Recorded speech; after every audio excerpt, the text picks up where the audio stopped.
Hey there. Today, we're going to talk about something that's literally all around us in pretty much everything we do, even when we don't notice it. And we're going to start with, well, with something delicious. All right, so let's check this out. It's a pretty standard recipe for vanilla cupcakes. You've got your butter, your sugar, the usual suspects. And importantly, one batch makes exactly 24 cupcakes. Seems simple enough, right? You might be thinking, it's just a recipe. But believe it or not, this list of ingredients is actually hiding a ton of practical, real-world math problems. Let me show you what I mean. Okay, so let's put ourselves in a real-world scenario.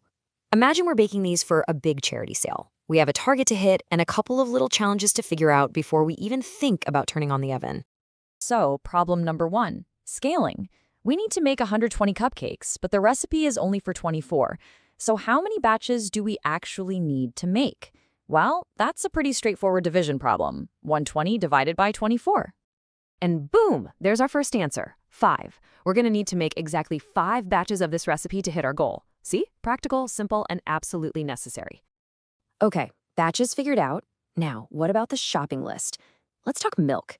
The recipe calls for 80 milliliters for one batch. Since we're making 5, that adds up to 400 milliliters. But, when you go to the store, you're not looking for a 400 milliliter carton of milk, are you? We need this in a unit that actually makes sense for shopping. And that works out to zero point 0.4 liters. See? So much more useful when you're actually standing in the dairy aisle trying to figure out what to buy. And here's the last hurdle. And I'm sure you've run into this one before. The recipe says bake at 425 degrees Fahrenheit, but our oven only has Celsius. It's a super common problem. Luckily, there's a formula for that. All we have to do is plug in the numbers and do the math. So, the calculation gives us this long decimal, but let's be real, your oven dial doesn't do that. We just need a practical number. So we'll round it to a nice, clean 218 degrees Celsius. And just like that, we're ready to bake. Okay, so we solved our baking problems. But here's the thing, this isn't just about baking. Not at all. Everything we just did, scaling, converting, using a formula, is actually the whole point of a really important concept in modern education. In fact, what we've been doing this whole time is a perfect example of something called mathematical literacy. It's a totally different way of thinking about numbers and math. So what is that exactly? Well, the official definition talks about reasoning and solving problems, but what it really means is having the skills you need to be a self-managing person, a contributing worker, and an active citizen. It's not about memorizing abstract formulas. It's about empowerment. It's about using math in a way that actually helps you navigate your life with confidence. And this whole way of thinking about math, it wasn't just invented for fun. In a place like South Africa, it was actually born out of a profound need for social change and a complete overhaul of the education system.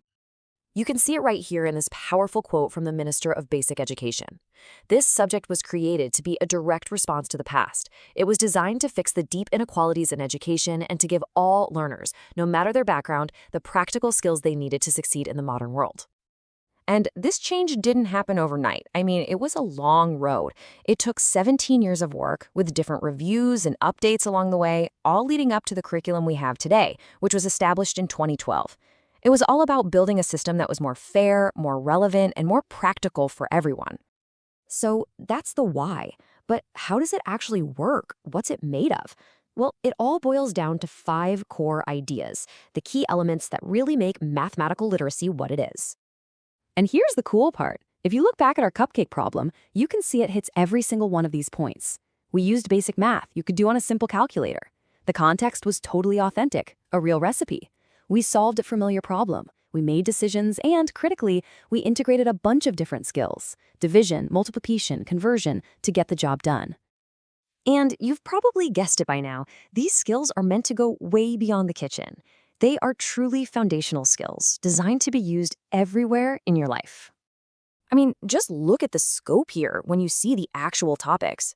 We're talking about the stuff that really matters day to day. Things like managing your money, understanding budgets, taxes, loans. It's about practical measurement for projects around the house. It's about being able to read a map or a floor plan. It's about looking at a chart in the news and actually understanding what it's telling you. It's even about understanding risk and chance. So here's the main takeaway, the thing I really want you to think about.